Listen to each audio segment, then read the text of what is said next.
Hello, welcome everybody to our October Halloween learning lunch. I'm very excited to sort of have our special guest introduce herself as well. I'm gonna share this. Yes, yeah. Thank you. Let's see. Hold on. Yeah, presentation now. Is this what you're gonna put that? Is it not see? Can you see? Yeah. Yay! Okay, can we just? Okay. Okay. Are we good? Should I start or should we wait a little bit? Well, A little bit. That's okay. Yeah. how about you? I am Archie. I'm a junior in architecture. My free time is also related to architecture. I'm doing research on like responsive. And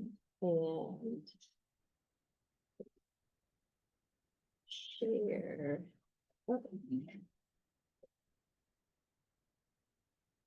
Go on.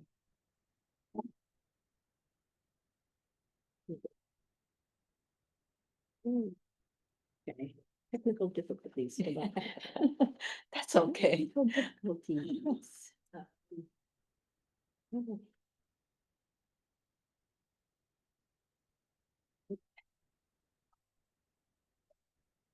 Did I share? Oh. Dr. Hyde, Oh, is it recording? Okay, it is recording. Oh, sharing the screen. Is it recording? Okay, Yeah. okay, wonderful. Okay, technical difficulties, but we can now. We got it. Okay. Welcome again, everybody. My name is Dr. Nina Ha. Use she, her pronouns. I'm the director of the APIDA Plus Center, and we have a very special guest on Halloween. So if you can introduce yourself. Thank you. So that's my name. You can say Pipiet Larasatie. I like to kind of like move around. I'm active, kind of like a little bit active. So I hope It'll will pick try me to up. track you. But first question, anyone can guess what I dress up to be or aiming to be?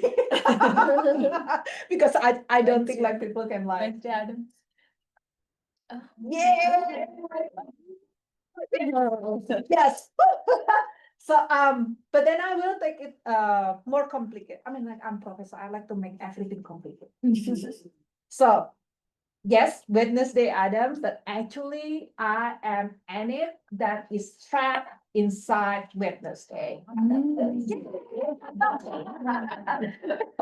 Because my character, I cannot associate myself with Wednesday. Wednesday is gloomy, is dark. I'm not. I'm bright. I'm like Enid. Next, please. I have like a multiple slides about me. Because when Teresa contacted me, she mentioned this is about like sharing story, right? So I just want to sharing my story to you all, my background about me, what are the things that I valued.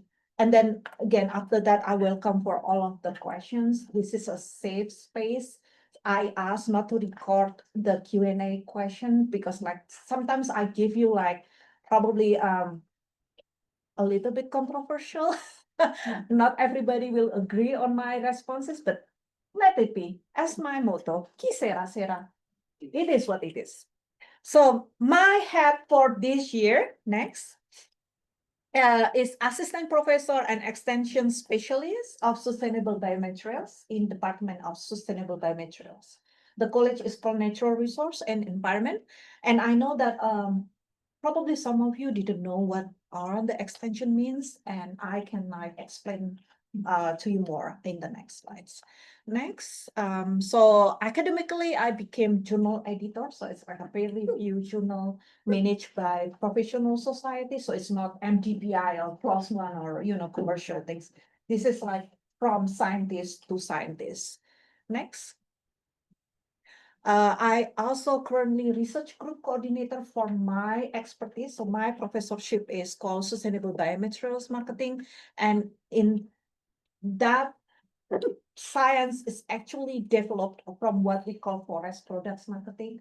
But then forestry nowadays is kind of like, some people think it's kind of like old fashioned. It's not trendy anymore. It's not like computer science or, like IT or, something like, wow, fancy. So the forestry people, some of them rebranding, and then forest products become sustainable materials. Next. And I'm currently hired by FSC International. So FSC is a Forest Stewardship Council. So if you buy toilet paper or clothes or something like that, and then you can see like the in the tag, there are some of the certification. It's called FSC. FSC is one of the well-known international certification in the world to make sure that your product comes from sustainable management. So it's very important to kind of like understand this. Next. So a little bit about my background. Next. My PhD is in wood science from Oregon State University. Next. And before that, I did my master in New Zealand. Next, and I did my bachelor in Indonesia. So I am native Indonesian, and that's how I spent my academic life. I also was extension officer in Indonesia for more than 10 years. So this presentation will share what I did in Indonesia, as well as how I translate or bring my experience from Indonesia to here in the United States. And next, I have a picture of me. This is in Ghana. So on top of all of those formal training, I also have informal training around the world. And one of those is when I went to Ghana. That was definitely not in one of the biggest cities. It's actually in the middle of nowhere. It's in the middle of Ghana when we went to rural farmer market. And actually, one thing that I want to share with you, like when we think about Africa or Ghana, like you will think that it's mostly male dominated, right? But then when I went there to the farmer, it's actually women, like the boss. It's actually women, and she will sit in the middle of market. She just need to sit like a queen, and then everybody running around with who are boys, and then these boys will come to her and give her money. So that's how the rural traditional marketing in mid Ghana like being done. Next. So next, my accomplishment so far, I have more than 30 publication, peer-reviewed publication. So I did my PhD in 2016. Oh my God, I almost forgot. So, and then my first article is published in 2018. So since 2018 and now, I published more than 30 peer review.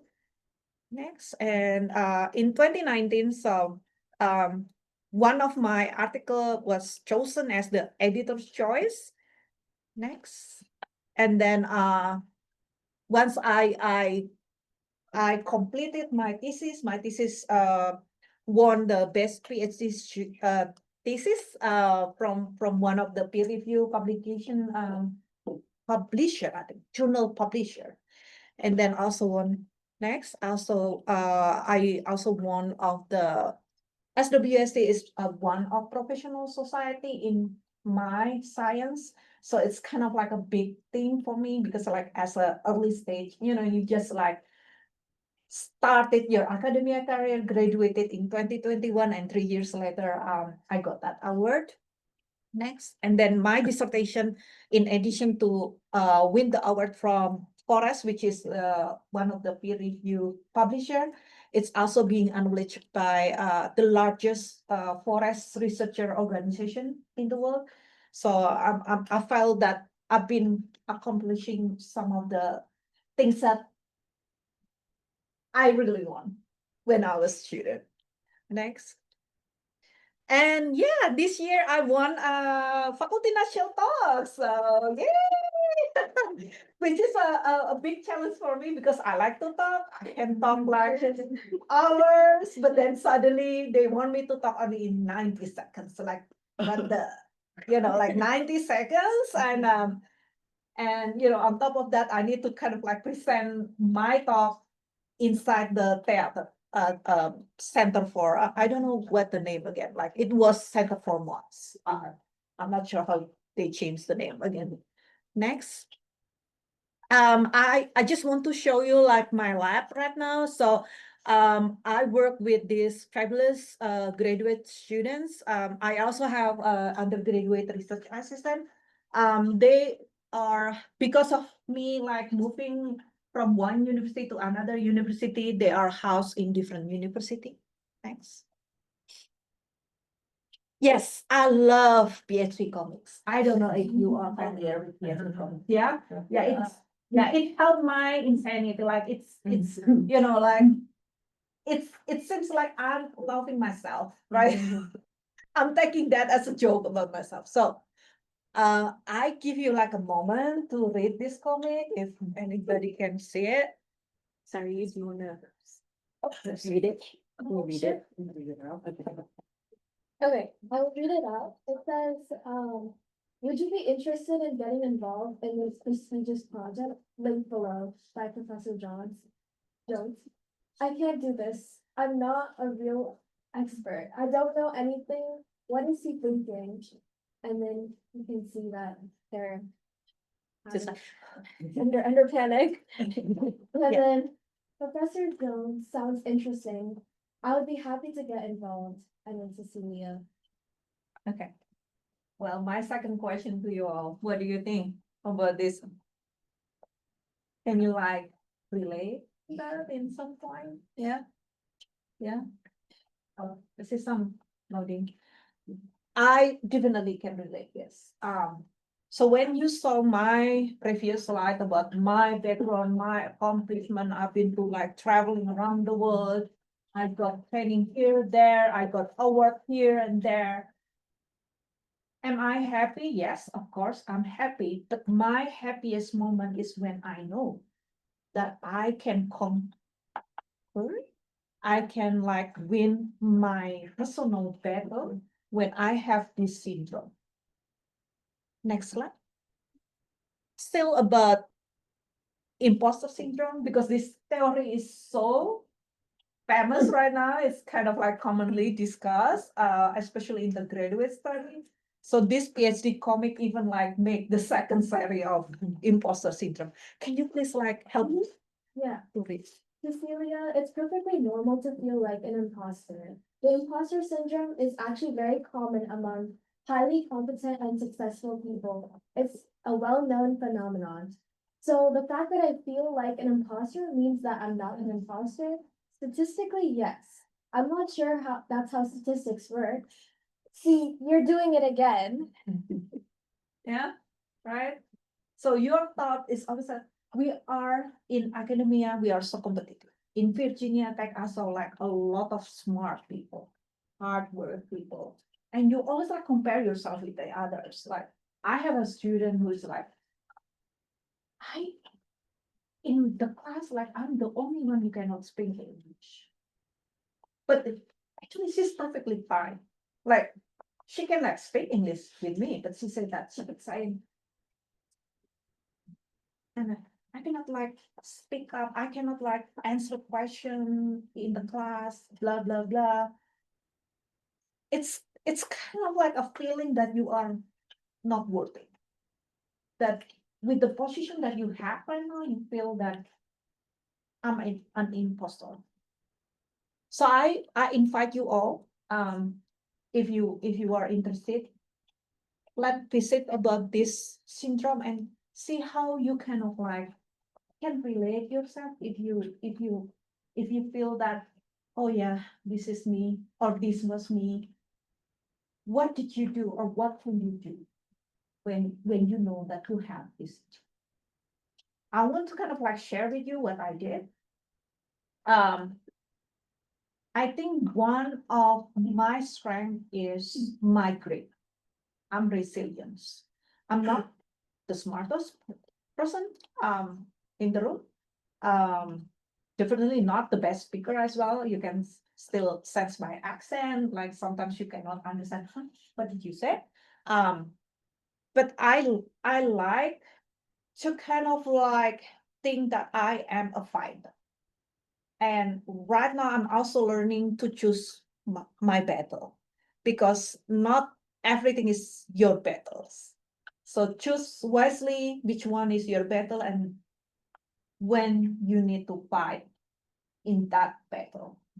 So that's what I'm kind of like still learning, but getting there. Next. Before we go to this slide, any questions so far? Just want to make sure that everyone is okay.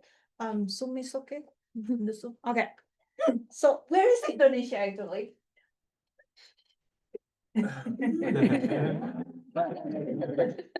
Next. Yes, actually, yes. So what did you see immediately from that visual? Anyone Center else of the know? world. Pardon? Center of the world. Center of the world, yes, yes. It's what do you call it? The line, the imaginary line? Ecuador. Yeah. Equator. Yeah, equator. Oh, that was a country. Ecuador, not Ecuador. Yeah. Thank you.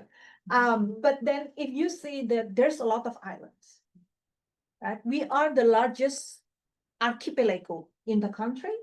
And right now, I think like more than 17,000 islands. And there are still a lot of islands that has not been identified.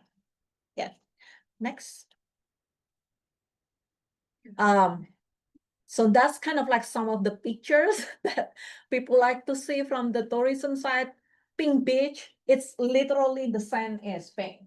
And then also like one of the on the bottom left, that is, I think like it's the hotspot for diving, like people who likes to dive, they want to go there and they can like they pay a bunch of money because it's still like kind of like naturally preserved, and all of the biodiversity inside the ocean, it's amazing.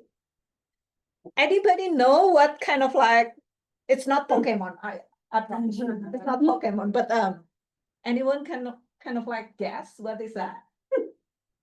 On the bottom right. No? Dinosaurs? Kind of, yeah. We call it Komodo. Oh, yeah, the dragon, the last dragon in the earth, right? Next.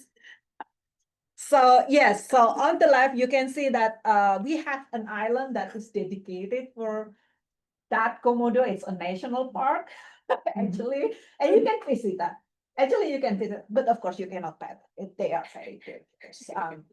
It's and then in the middle, we also like a house for orangutan.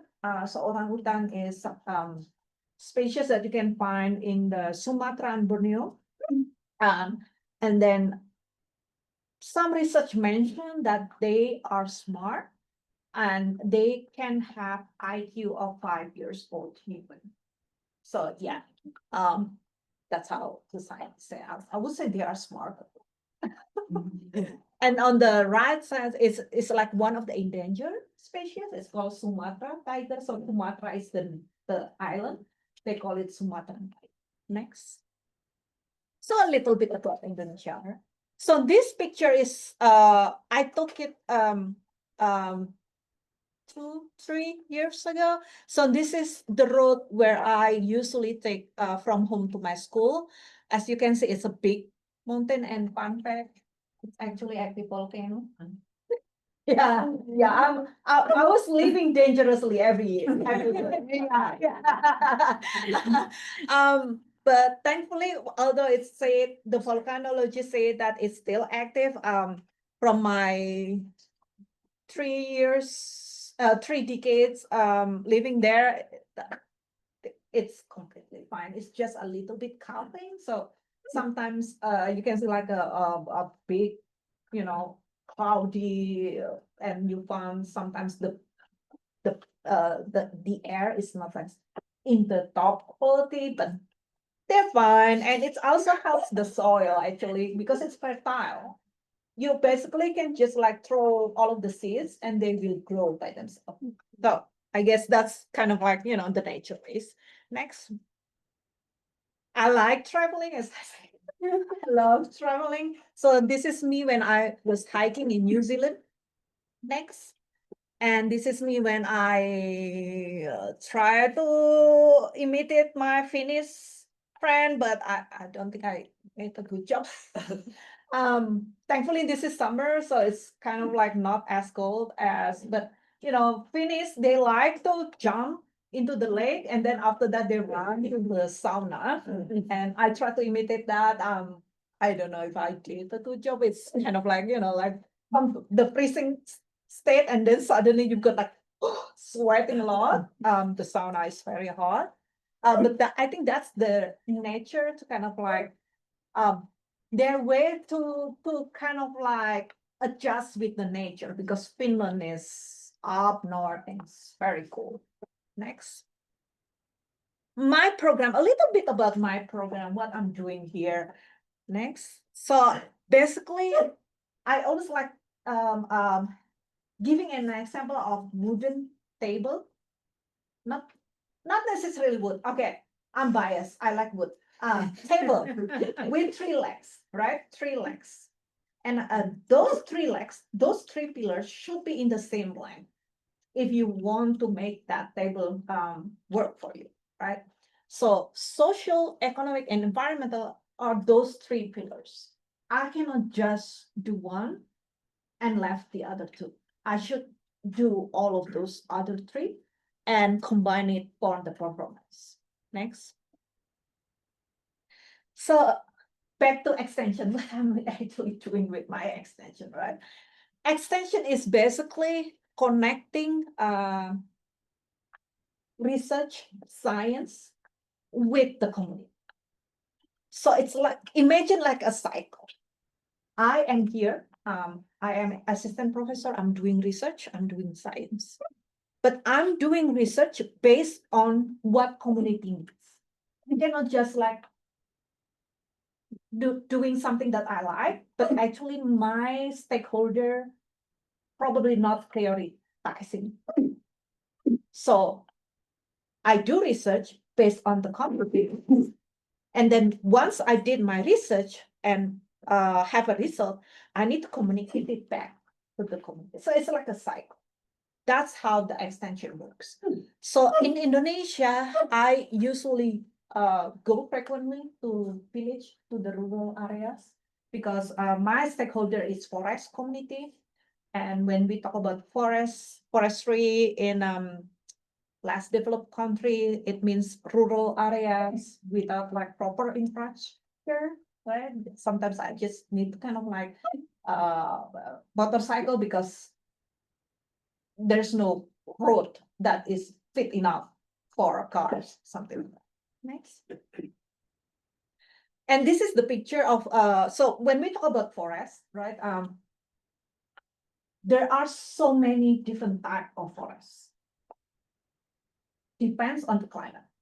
So this is what we call mangrove forest, and it's usually in tropical. I just like want to kind of like show off with like, my work. But I was like, I think what I want to kind of like show you, like in forestry, in community, women has play a big role.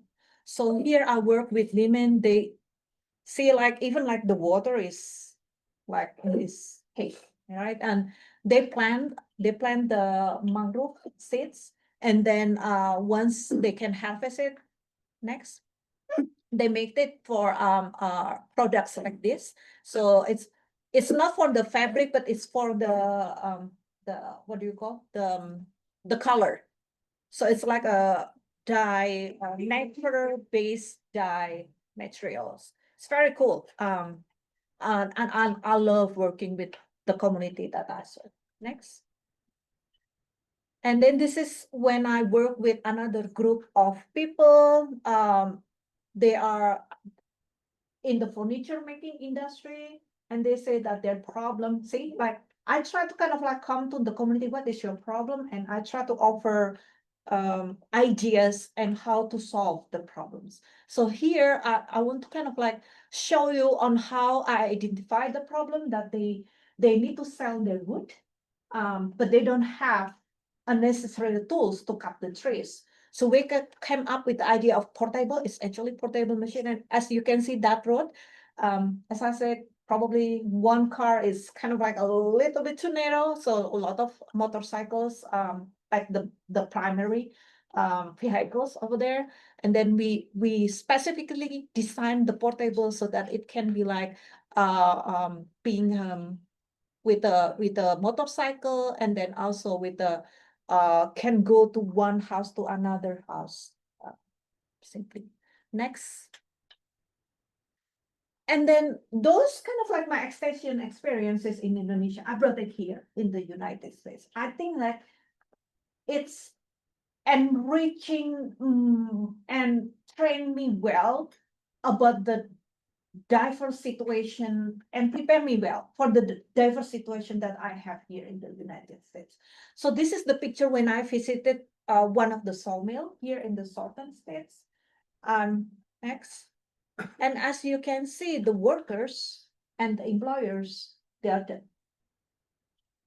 different, right? I mean, like the employers on the left side, the one that I'm talking from, and then on the right side, the workers. So they usually, the sawmills here, they usually employ people who are Spanish speakers. And it's just like giving you some complexity. If you didn't have, how to say that, if you didn't have a good knowledge on how the workplace can be diverse and how to make it more inclusive. Next. Another show, I want to show you like on how I travel around the world because of wood. I love wood. And this is me in Japan 2018 when I visited one of their wood city. So Japan, historically, they have a local wood plantation, and they try to kind of like add value for the wood and make it for premium products. So it's very cool. Like they make like a furniture that is actually chair that has like some kind of like a I don't know if I can say. I mean, like if you sit, it's not flat. It's kind of like designed for your bum bum. And then on the right, it's actually a public toilet. And it's very cool. I love that. I think that's the coolest public toilet that I ever found. You know, like when you go to Japan, there's a lot of buttons. Have you been to Japan? Have you been to public toilet? They have so many buttons. They have different buttons for sound. So it's like there is a waterfall sound, and then wind sound, and then oh my goodness, and then there's a lot of button for washing. You know, like in different side. So it's kind of like can be complicated. I'll let you know. Just go to the toilet and then anyway. Next slide, please. And this is me when I was in Australia. So they use wood for a public library, and it's very cool. Look at the stairs. I love it. Like, and actually the view is to the pond. So you can see like a sea, you just like, you know, like be chilling. It's kind of like a good combination of bringing nature into you. Next.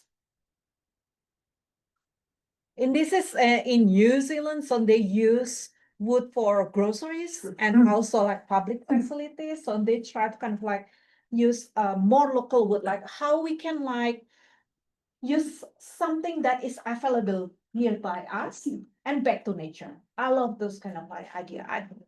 All of my programs, social, environmental, economic, is actually also kind of like translated into the action like that. Use what nature has provided to you and do it for you, right? I mean, like use wood for built environment, for housing, the place that you are living in, the place you are working in. So Next. This is me in Seoul, South Korea, and we kind of like, so they are starting to have a modular house right now. So they kind of like fabricated some kind of like so in the middle it's actually the housing that they can move to the place that they want, the client wants. Next. And then this is me in Thailand.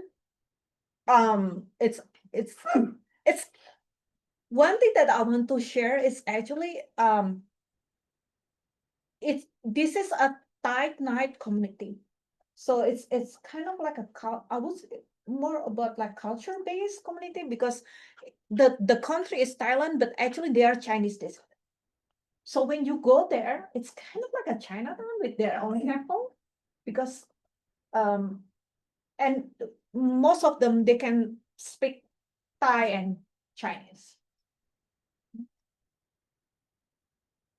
This is me when I won the faculty national talks. I put this in here because I want to know, I want to let you know that in addition of me being faculty member, I like to kind of like communicate my science. I think it's important because I mean, like, who likes to read 3-4 pages of peer review article? So we need to do something. We need to do something better, right? How to communicate our science, how to make the public engage with what you are doing. And I think that's also something that people like me need to do better job, because nowadays like public start to kind of like mistrust science, right? So what should we do? And this is one of the things that I can pick up. Next. So I started to talk with public. I started to kind of like encourage myself. Remember imposter syndrome? My imposter syndrome is like English is my third language. So sometimes until now, well, I mean like first backward. When I first go to New Zealand for my master, that was my first overseas experience. And I keep delaying my talk because English is my third language. So I think in my first language and then translate to second and then translate to English. It's so bad for me, like because then it keeps a delay, right? If you talk to me and you ask me question and then I will just like staring in you. It's not because I'm mad at you. It's just like because my brain is kind of like loading. What is the question? What is the answers? So I felt that it's kind of like one of my weakness. But then along again, I chose to fight. That is my battle. I felt that it's my battle. I need to fight. And I found that actually I have this kind of like, I would say probably talent. I'm extrovert. I I felt that I can like immediately connect with people. If I cannot say English, so what? I can use my hand, right? I can use my body language. And I think that's a lesson that I learned from my travel. Like when I travel to non-English speaking country, like, do I speak their language? No. But I felt that sometimes they know it, like money, right? Smiling. Oh yeah, that's a good one. It's not like when you like do like, like people know that's it's not good. Like, right? So it's like body language, smiling, it helps. And that's how I try to kind of, okay, so yes, language is important. Being able to speak English is important, but it's not that. So I started kind of like, okay, I need to kind of like trust myself, trust the process. It's probably not one day, 1 month, a year. But I encourage myself, challenge myself with the public speaking. Next. And this is me in front of third grader. It's so fun because like I talk to them about like the wonder of wood. but I need to speak in the plain language that the third grader only can understand. Next. And this is me in one of my class. It's a hybrid class. So this is a class that designed for professionals. So people in the Zoom on the screen, they're actually full-time workers. So they only can have time to join the class after hours. I felt that it's also one of the good alternative, like with the technology nowadays, why not, right? It helps you. If education should be inclusive, it should be for everyone. Next. And this is me when I teach one of the class in Finland. It's about innovation. And like Finnish people, they are, is someone of you know about Finnish culture? No, okay. I don't know if I can say it. Let me think. Okay. Finnish culture is when you go by bus in Finland, and although the seats are 2 and 2, once you are sitting in one of those 2 seats, nobody will sit beside you. That's how Finnish people appreciate privacy. However, they can be naked beside you when you go to sauna. Totally naked. Okay. So during the class, I asked them to kind of like make exercise.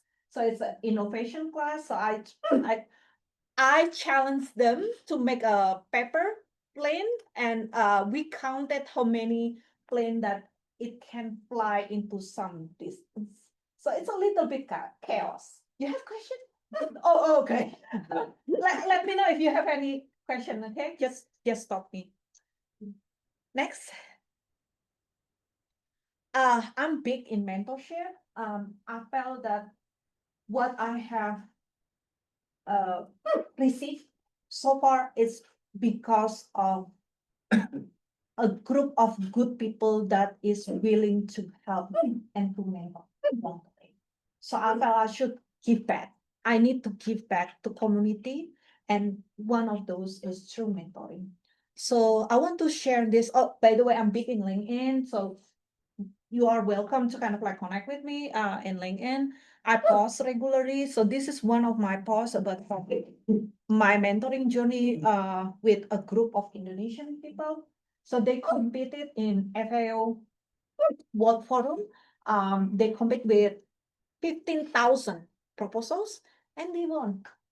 Yeah, I'm so happy for them. Next. I think there's a little bit video, but it's okay. And then and then just yesterday, my first MS student graduated. Passed the defense. Oh, I'm so happy. Like, yeah, I mean, like, I just started my professorship. So this is my second faculty job. I was in University of Arkansas at Monticello, and she still in my previous affiliation. She already graduated and feels so, you know. So really, I'm so happy. Not only just she did it faster, much faster. I asked, "Are you happy with all of the journey? Because it can be intimidating." She is Nepalese, and English is also her third language. It's kind of like difficult. She was struggling in her first semester, but then right now, she even published all of the chapters from her master thesis. So she's happy with me. I'm even happier with her. I think that's my last slide, but let's see. Yes.